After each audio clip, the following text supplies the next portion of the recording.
You know that moment when your whole world shifts and you realize the people you trusted most have been plotting against you?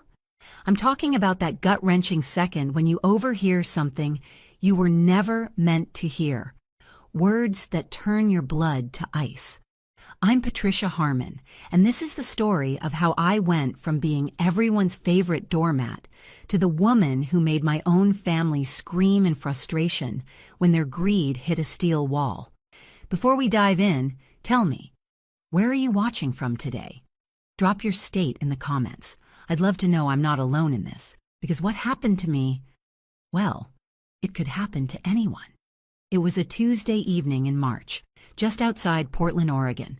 I was 67 years old, a recent widow of 8 months, and still drowning in the grief of losing my husband, Robert. We'd been married for 42 years. 42 years of building a life together, raising our 2 children, Michael and Lauren, and working ourselves to the bone to create something meaningful. Robert had been a commercial airline pilot, and I'd spent 35 years as a registered nurse at Providence Portland Medical Center. We weren't wealthy by celebrity standards, but we were comfortable, very comfortable. The house was paid off, we had healthy retirement accounts, and Robert's life insurance policy was substantial. Everything was in order, everything was planned, or so I thought. That Tuesday, I'd invited Michael, Lauren, and their spouses over for dinner. It had become our weekly tradition since Robert passed, a way to stay connected, to feel less alone in that big house that suddenly felt too empty. I was in the kitchen pulling a roasted chicken from the oven when I heard them in the dining room. They'd arrived early, let themselves in with their keys, and didn't realize I was already home. My daughter Lauren's voice came first, sharp and eager. "She's completely checked out since Dad died. This is the perfect time." "I don't know." That was Michael, my son, but he sounded uncertain, not opposed. Then Lauren's husband, Derek. "Look, your mom's not getting any younger. In a few years, who knows what state she'll be in. Better to secure this now while we can manage it properly." "She won't fight back," Lauren insisted. "She never does. Mom's always been the peacemaker, the one who just goes along with everything. We just take control of the accounts, get our names added to everything, and just take it all," Derek finished. "She doesn't need that much money anyway. What's she gonna do with it? She barely leaves the house." My hands started shaking. The oven mitt slipped off and hit the floor with a soft thud. I stood there, frozen, chicken in hand, listening to my children, my babies, casually discuss robbing me blind.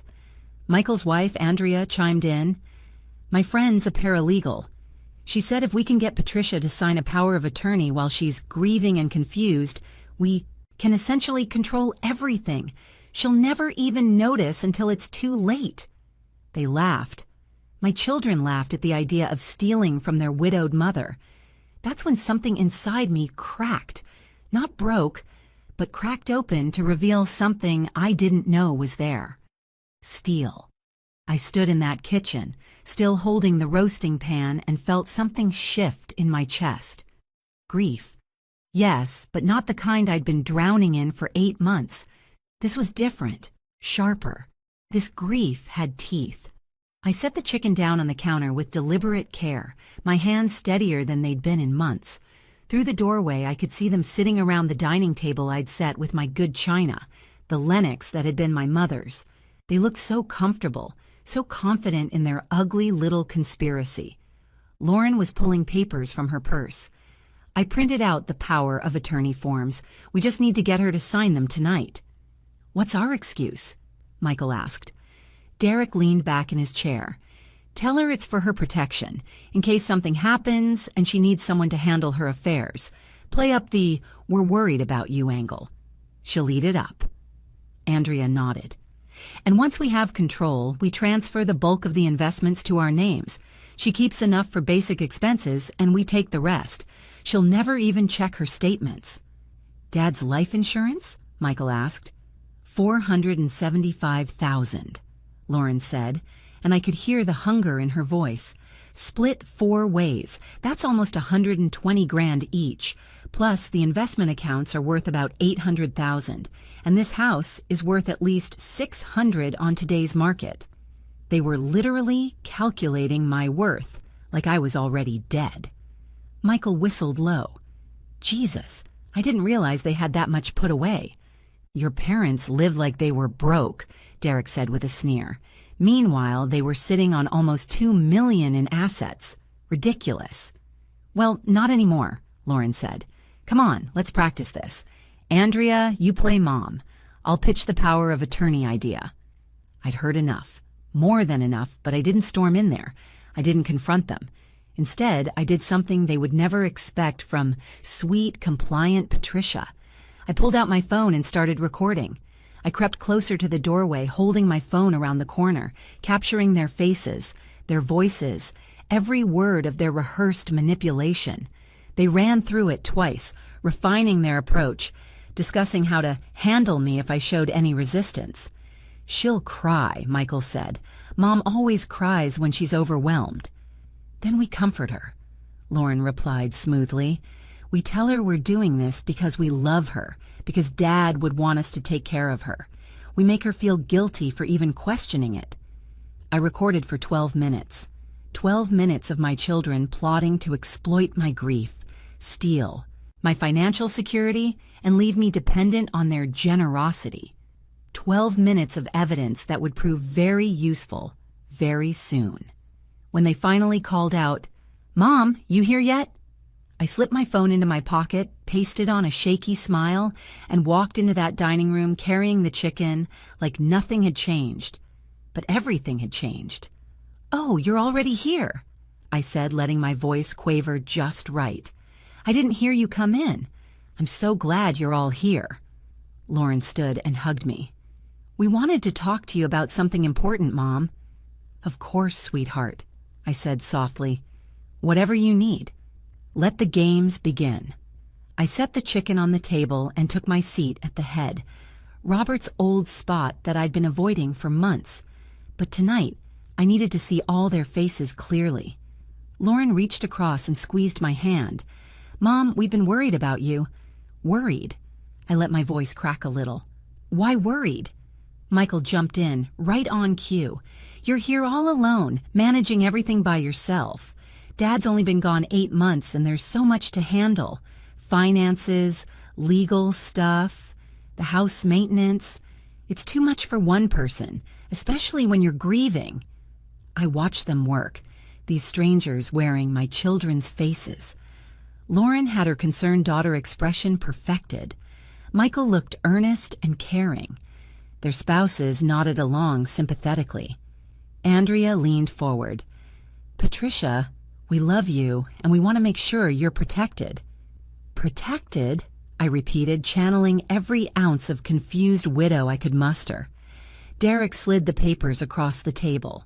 "We brought some documents we think would help give you peace of mind. It's called a power of attorney. It just means that if anything happens, if you get sick or need help, we can step in and manage things for you."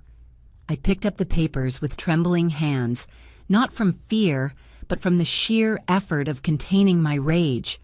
I don't understand. Manage what things?" "Your bank accounts, investments, the house," Lauren said gently.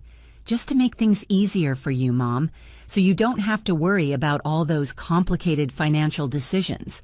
We know how much Dad handled all of that." Oh, they were good. They really were. Robert had managed our investments, true, but I'd been a nurse for 35 years. I knew how to read paperwork, how to understand medical bills more complex than any financial statement, how to spot a con when I saw one. "This would give you access to everything?" I asked, scanning the document. "Only if you need help," Michael lied smoothly. "It's just a safety net." I looked up at them with watery eyes. "You'd do this for me?" "Of course, Mom," Lauren said. "We're family." Family. The word tasted like ash in my mouth. I picked up the pen they'd helpfully placed next to the papers. I held it over the signature line while they all held their breath. I could feel their anticipation, their greed hanging thick in the air like smoke. Then I set the pen down. "You know what? I think I need to read through this more carefully first. Maybe have my lawyer look at it. Robert always said never to sign anything without having Bill review it." Bill Morrison had been our attorney for 20 years. The disappointment was immediate and palpable. Lauren's smile tightened. "Mom, it's really just a formality. There's nothing complicated about it." "I'm sure, sweetheart, but I'd feel better if Bill saw it first. He's helped us with everything over the years. In fact, I have an appointment with him on Friday anyway to go over some of Robert's estate details. I'll bring it then." Michael's jaw clenched. "Mom, this is really something that would be better to handle sooner rather than later." "Oh, I'm not worried," I said with a vague smile. "Friday's only 3 days away. Now let's eat before everything gets cold." I served dinner while they barely touched their food, frustration radiating off them in waves, and I smiled through every single bite. They left early that night, making excuses about work in the morning and prior commitments.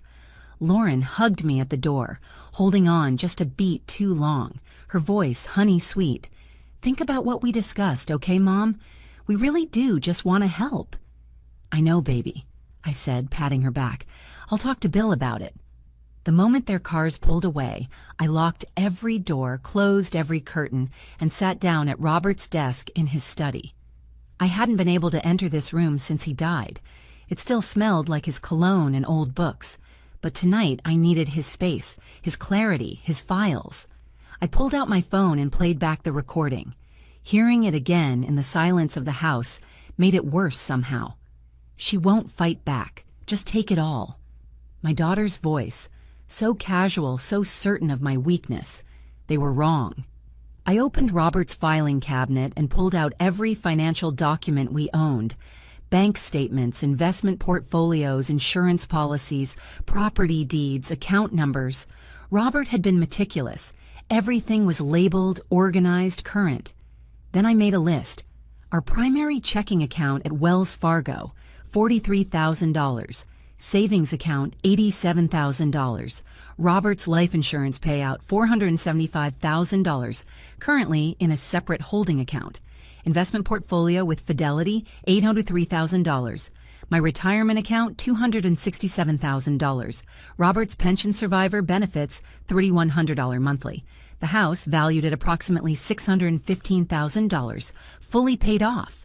Total assets, roughly $290,000. They'd been slightly off in their calculations that night, but not by much.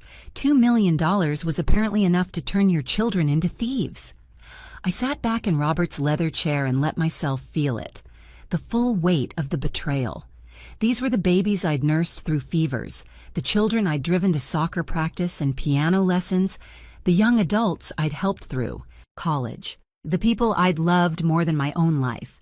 And they saw me as nothing more than a piggy bank to raid. At 11 p.m., I called Bill Morrison's emergency line. He answered on the third ring, his voice groggy. "Patricia, what's wrong?" "Bill, I need to see you first thing tomorrow morning. Not Friday, tomorrow. And I need to bring someone with me. Someone who can transcribe and notarize everything we discuss. Can you arrange that?" His tone sharpened immediately. "What's happened?" "I'll explain everything tomorrow, but Bill, this is about protecting myself from my own children." There was a long pause. "I'll clear my morning schedule. Come at 8. "Thank you." I hung up and opened my laptop. The next 3 hours were spent making careful notes, printing account statements, organizing evidence. I created a detailed timeline of every interaction with my children since Robert's death, noting every time they'd asked about finances, every suggestion they'd made about simplifying my accounts, every instance of them volunteering to help with paperwork. The pattern was clear. This hadn't been a spontaneous idea born over dinner. This had been planned, calculated, building toward that night when they'd finally make their move. At 2 a.m., I finally went to bed, but I didn't sleep. I lay there in the dark, in the bed I'd shared with Robert for 4 decades, and I felt him next to me like a ghost. "I've got this, sweetheart," I whispered. "I'm going to handle this." And somewhere in the darkness, I swear I felt him answer. "I know you will." Bill Morrison's office overlooked downtown Portland, all glass and polished wood. I arrived at 7:45 a.m. with a folder thick enough to beat someone with. Bill met me in the lobby himself, his silver hair immaculate as always, but his expression was grave. "Patricia, come in." His assistant, Marianne, a notary public and paralegal I'd met at several of Robert's business dinners, was already waiting with her laptop and seal. Bill closed the door behind us, and I placed my folder on his desk. "Play this first," I said, pulling out my phone and setting it between us. For 12 minutes, Bill and Marianne listened to my children plot to rob me. Bill's face went from concern to thunderous. When Lauren's voice said, "She won't fight back, just take it all," Marianne's hand flew to her mouth. When it ended, Bill sat back heavily in his chair. "Jesus Christ, Patricia." "I need everything locked down," I said, and my voice was steady as stone. "Every account, every asset, every possible avenue they could use to access my money. I want a fortress built around my finances, and I want it done today." Bill nodded sharply. "Marianne, start documenting. Patricia, walk me through everything." For the next 2 hours, we built my fortress brick by brick. First, I called every financial institution where I held accounts. With Bill's legal authority and my explicit instructions, we added red flags to every single account, notations that no one was authorized to make changes, withdrawals or inquiries except me in person, with photo ID and a verbal password that only I knew. The password I chose? Steel Widow. Second, we removed Michael and Lauren's names from everything. Years ago, Robert and I had added them to our checking account as authorized users, just in case of emergencies. That access was now revoked. Third, I changed every single online password. Bill's IT specialist came in and helped me set up two-factor authentication on everything. Banking apps, investment accounts, email, everything. Every login attempt would now require a code sent directly to my phone.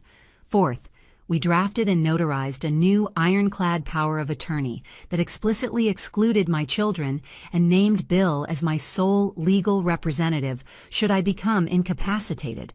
It included specific language stating that any previous verbal or written agreements regarding financial management were void.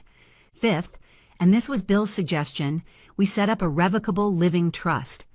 Every major asset, the house, investment accounts, insurance payouts, was transferred into the Patricia Harmon Trust, with me as trustee and Bill as successor trustee. My children were listed as beneficiaries upon my death, but with zero access or control while I was alive. This essentially removes everything from their reach, Bill explained. They can't claim ownership, they can't petition for control, and if they try to challenge this legally, they'll have to prove you were mentally incompetent when you created it, which this recording proves you were not. Marianne notarized every document. Bill made copies of everything, including the recording. One set went into his safe, one set went into a safety deposit box at a bank my children didn't know about, and one set came home with me. By noon, I was untouchable. "What are you going to tell them?" Bill asked as I prepared to leave. I smiled, a real smile sharp as a knife. "Nothing yet. Let them try." "Patricia," he said seriously, "be careful. When people realize they've lost access to money they thought was theirs, they can get dangerous." "Bill," I replied, "I raised them. I know exactly how dangerous they can be." I spent the next 2 days in careful preparation. To anyone watching, I was just a grieving widow going about her quiet routine, grocery shopping, tending the garden, taking slow walks around the neighborhood. But behind closed doors, I was a general preparing for war. Thursday morning, Lauren called. "Mom, hi, did you talk to Bill yesterday?" "Oh yes," I said vaguely. "We went over some of your father's paperwork. So much to handle." "And the power of attorney? What did he say?" "He had some suggestions," I replied, which was technically true. "I'm still thinking it over." I could hear the tension in her voice. "Mom, we really think it's important. Michael and I were talking, and we'd feel so much better if we knew someone was looking out for you." "That's sweet, honey. Hey, why don't you all come over for dinner on Saturday? We can talk about it then." There was a pause, then, "Saturday? Not sooner?" "I'm tired today, and tomorrow I have my garden club meeting. Saturday works better. Is 6 o'clock good?" She agreed, though I could hear the frustration underneath. The moment we hung up, I called Bill. Saturday at 6. They'll probably bring the papers again, maybe with some new angle. Do you want me there? He asked. No, I need to handle this myself, but I want you on speed dial just in case. Saturday arrived gray and drizzly, typical Oregon spring weather. I spent the afternoon cooking, pot roast, garlic mashed potatoes, green beans, homemade rolls. Not because I wanted to feed them, but because I needed them comfortable, unsuspecting, seated around that table when I lowered the boom. They arrived promptly at 6, and I noticed immediately that they'd dressed up slightly. Michael in a button-down shirt instead of his usual t-shirt. Lauren in a blazer. Their spouses carried briefcases. This wasn't just dinner. This was an intervention. We made small talk through the meal. They asked about my week, my health, whether I was sleeping okay. I played along, the fragile widow, mentioning that I'd had trouble sleeping, that I felt overwhelmed by all the decisions I had to make alone. I watched Lauren exchange glances with Michael. They thought they had me. After dinner, as I served coffee and the apple pie I'd made, Derek cleared his throat. Patricia, we wanted to talk to you about something important. Before you do, I said, setting down the coffee pot, I want to talk to you about something first. I pulled out a folder from the kitchen counter, not the one from Bill's office, but a different one I'd prepared specifically for this moment. I've been thinking a lot about what you said on Tuesday, about the power of attorney, about managing my finances, about how I need help. Their faces lit up. They actually smiled. And you're absolutely right, I continued, returning to my seat at the head of the table. I do need to make sure my assets are properly managed and protected. Exactly, Lauren said eagerly. We're so glad you understand. Which is why, I interrupted gently. I met with Bill Morrison on Wednesday and transferred everything into an irrevocable trust, removed all of you from my accounts, and assigned Bill as my power of attorney. The silence that fell was deafening. Michael blinked. What? I also changed all my passwords, set up 2-factor authentication, and placed alerts on every account. No one can access my money but me. For 3 long seconds, nobody moved. They just stared at me like I'd started speaking a foreign language. Then Derek's face flushed red. You did what? I protected myself, I said calmly, taking a sip of my coffee. Surely you understand. You were so concerned about my well-being after all. Lauren's mouth opened and closed. Mom, you can't just... We were trying to help you. Were you? I pulled out my phone and set it on the table. Because I have a 12-minute recording from Tuesday night that tells a very different story. The color drained from Lauren's face. Michael's eyes went wide. Andrea and Derek exchanged panicked looks. You recorded us, Michael's voice cracked. You were in my house conspiring to steal from me. Yes, I recorded you, every word. She won't fight back, just take it all. Ring any bells? Lauren's shock was transforming into anger. That's illegal. You can't record people without their consent. Oregon is a one-party consent state, I replied. I only need my own consent to record conversations I'm present for. Bill verified it. The recording is completely legal and admissible in court should it come to that. Court? Andrea gasped. Patricia, you wouldn't what? Prosecute my own children for attempting financial exploitation of an elderly person? Oh, Andrea, you'd be surprised what I would do now. Michael pushed back from the table. Mom, stop. This is insane. We were just trying to help manage things for you. You're grieving. You're not thinking clearly. I'm thinking more clearly than I have in years. I cut him off. And I heard exactly what you said. You wanted to take control of my accounts while I was checked out. You calculated my net worth down to the penny. You planned to leave me just enough for basic expenses while you split everything else 4 ways. You rehearsed how to manipulate me, how to make me feel guilty for questioning you, how to exploit my grief. Lauren stood up, her hands shaking. You don't understand. Derek's company is struggling. We have expenses. Your financial problems are not my responsibility, I said, and the steel in my voice surprised even me. I worked for 35 years. Your father worked for 40. We sacrificed, we saved, we planned. That money is mine, earned through our labor, and it will remain mine until I die." "When you die?" Derek laughed bitterly.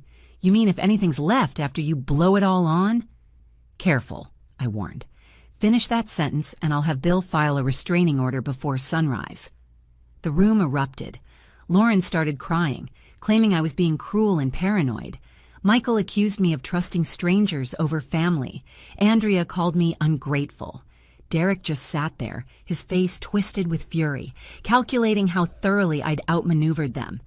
If you're still watching this, if you've stayed with me through this story, please hit that subscribe button, because what happened next proved just how far people will go when money's involved, and you won't believe where this goes. Through all their yelling, I remained seated, calm, unmoved. Finally, when they'd exhausted themselves, I spoke. "Here's what's going to happen now. You're going to leave my house. You're going to leave my finances alone. And you're going to think very carefully about whether you want a relationship with me based on respect, or if you'd rather have no relationship at all. You're choosing money over your own children." Lauren sobbed. "No," I said quietly. "You did that. I'm just refusing to be your victim." They stormed out into the rainy night, and I locked the door behind them. My hands were shaking now, not from fear, but from adrenaline. I'd done it. I'd stood up to them, called them out, protected myself, but I wasn't naive enough to think it was over. I was right. Sunday morning at 7 a.m., my doorbell started ringing insistently. I looked through the window and saw Michael's car in the driveway. I didn't answer. He rang 14 more times, then started calling my phone. I didn't pick up. By Sunday afternoon, I had 17 missed calls and dozens of text messages from Lauren. "Mom, please, we need to talk. I'm sorry. We love you. Please don't do this to us." From Michael. "You're being manipulated by that lawyer. He's just after your money himself. Let us help you." From Andrea. "You're tearing this family apart. Is that what Dad would have wanted?" That last one made me furious. "Don't you dare bring Robert into this," I texted back. "He'd be ashamed of all of you." Monday morning, things escalated. I went to the grocery store, and when I returned home, I found Lauren sitting on my front porch crying. "Mom, please, just talk to me." "We talked on Saturday," I said, unlocking my door. She followed me inside without invitation. "Mom, I'm desperate. Derek's company is about to go under. We could lose our house. I was going to ask you for a loan, but then Michael said we should just get control of everything because you weren't using it anyway. And I know it was wrong, I know it, but I'm scared and I didn't know what else to do." For a moment, just one moment, I felt that old maternal instinct to fix everything, to rescue her. Then I remembered, she won't fight back. Just take it all. "Lauren, if you'd come to me honestly and asked for help, we could have had a conversation. I might have helped you. But instead, you conspired to rob me blind and leave me dependent on your mercy. Do you understand the difference? I made a mistake. You made a choice. You chose to see me as an obstacle to overcome, rather than as a person deserving respect. That's not a mistake. That's a fundamental failure of character." Her tears turned to anger. "You're really going to let your own daughter lose her house? I'm going to let you experience the consequences of your decisions. Welcome to adulthood." She left screaming that I was heartless, that I'd regret this, that she'd never forgive me. Tuesday, Michael tried a different approach. He called Bill Morrison's office and told the receptionist there was a family emergency, that I was having a mental health crisis and needed immediate intervention. Bill called me immediately. "Patricia, I'm documenting everything. Michael claimed you were suicidal and that your recent legal actions were evidence of diminished capacity." My blood ran cold. He's trying to have me declared incompetent. Yes, but it won't work. I have the recording, the documentation of your clear decision-making, and I'm preparing a protective order. If he tries to file anything with the court, we'll crush it. Wednesday, they tried the direct approach. I woke up at 2 a.m. to the sound of someone trying to use a key in my back door. I crept downstairs and peeked through the kitchen window. Derek was there, trying different keys from a ring, obviously attempting to use old copies they'd had made years ago. I'd changed the locks on Monday. I called 911. There's someone trying to break into my house. The police arrived within 6 minutes. I watched from my bedroom window as Derek was caught red-handed at my back door, fumbling with keys that no longer worked. The officers questioned him while he tried to explain that this was his mother-in-law's house, that he was just checking on her, that he had every right to be there. At 2 in the morning? One officer asked skeptically. And you didn't ring the doorbell? I came downstairs in my robe and slippers, playing the frightened elderly widow perfectly. Officer, I don't know why he's here. I didn't invite him. Patricia, tell them, Derek shouted. Tell them I'm family. You're my daughter's husband, I said quietly, but that doesn't give you the right to enter my home without permission, especially not at 2 in the morning. I'd like him removed from my property, please. They didn't arrest him. Trespassing by a family member rarely leads to charges, but they escorted him away with a firm warning. I filed a formal report anyway. Bill had told me, document everything. Thursday morning, Lauren showed up with her pastor, Pastor Evans from her church, a kind-faced man in his 60s who I'd met once at their son's baptism. He looked uncomfortable. Mrs. Harmon, Lauren asked me to come speak with you about reconciliation, he began. Did she tell you what she and her brother tried to do? I asked bluntly. He shifted. She said there was a misunderstanding about some financial arrangements. There was no misunderstanding. They conspired to steal my life savings while exploiting my grief. I have recordings. Would you like to hear them? His eyes widened. Lauren grabbed his arm. Pastor, she's not well. The grief has made her paranoid. Lauren, stop. He pulled away from her. Mrs. Harmon, I'm sorry. I didn't know the full situation. I'll excuse myself. After he left, Lauren's mask finally shattered completely. You've turned everyone against us. You've made us look like monsters. I haven't made you look like anything. I simply told the truth. Mom, I'm begging you. Please, we need help. I need $50,000 or we lose. Everything. No. Just a loan. I'll pay you back. With what money? You don't have any. That's why you tried to steal mine. She slapped me, right across the face, hard enough to snap my head to the side. I touched my cheek, feeling the sting, and looked at her. Really looked at her. My daughter, who I'd rocked to sleep as a baby, who I'd nursed through chicken pox, who I'd helped plan her wedding. This stranger wearing her face. Get out of my house, I said softly. Don't come back. Mom! Her voice broke, realizing what she'd done.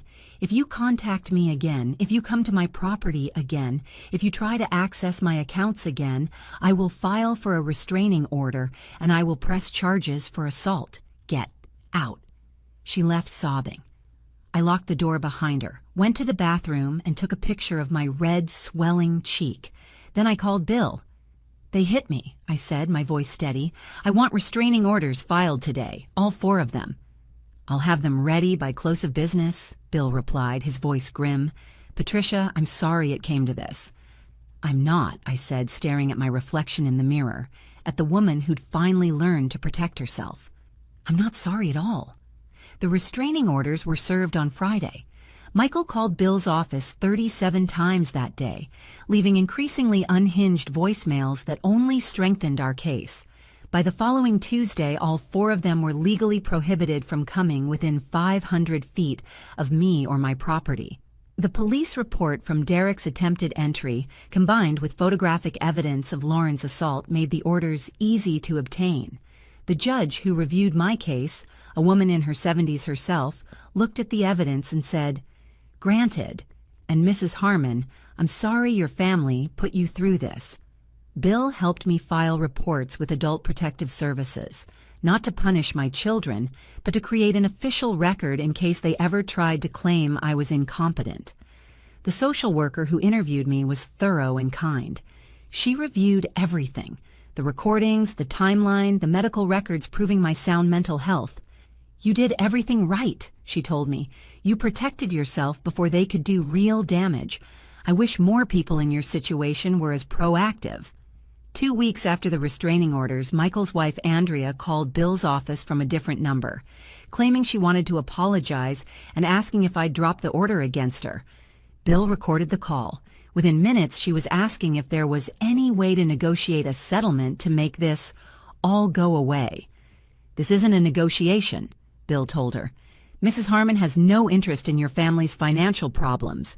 The restraining orders stand." I won't lie and say it didn't hurt. Some nights I still lay awake, grieving not for Robert this time, but for the children I thought I had, the ones who existed before greed poisoned everything. But I also felt something unexpected: relief. The constant low-level anxiety of managing their demands, their judgment, their expectations. It was gone. I sold the big house 3 months later. Too many memories, too many rooms. I bought a beautiful 2-bedroom condo in a secured building downtown with a doorman and security cameras. My neighbors are other older adults, and we have coffee in the common room and play cards on Thursday nights. The trust remains ironclad. Bill manages it brilliantly, and I live comfortably on the distributions without touching the principal. I volunteer at the hospital where I used to work, mentoring new nurses. I took up watercolor painting.